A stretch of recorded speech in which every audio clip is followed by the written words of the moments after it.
Isa sa pinakamatinding tinamaan ng lindol sa Davao Oriental ang bayan ng Manay. Nasa linya ng telepono si Janessa Felix ng PTV Davao para sa update. Janessa.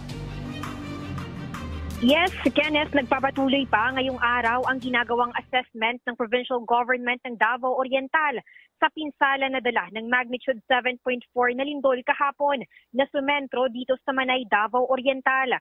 Makikita ang laki ng pinsala na dulot nito sa mga establishmento. Dito nga sa Manay District Hospital, nasa labas ng pagamutan. Pansamantala lahat ng mga pasyente kasama ang mga doktor at mga nurse. Naglagay muna ng tent para magamit sa hospital operations. Dahil sa laki ng pinsala na dulot ng lindol, hindi muna sila pinayagang bumalik sa loob ng ospital. Habang ang iilang mga paaralan, kitang-kita din ang bakas ng lindol. Gaya ng iilang mga cracks sa building at mga bitak ng haligi. Labis ding naapektuhan ng iilang mga government offices, gaya ng dalawang municipal hall ng Manay, Davao Oriental, kung saan kita ang sirang mga glass doors at windows. Kasama rin ang mga kisame, haligi at iba pang bahagi ng new municipal hall building.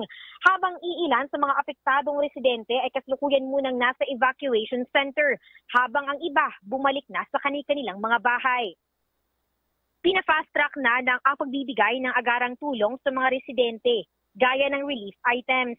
Kenneth, ngayon lang ay dumating na ang ilang mga cabinet secretaries upang personal na inspeksyonin ang pinsala na dulot ng lindol dito sa Davao Oriental. Mula dito sa Manay, Davao Oriental, Janessa Felix para sa Pambansang TV sa Bagong Pilipinas. Maraming salamat, Janessa Felix.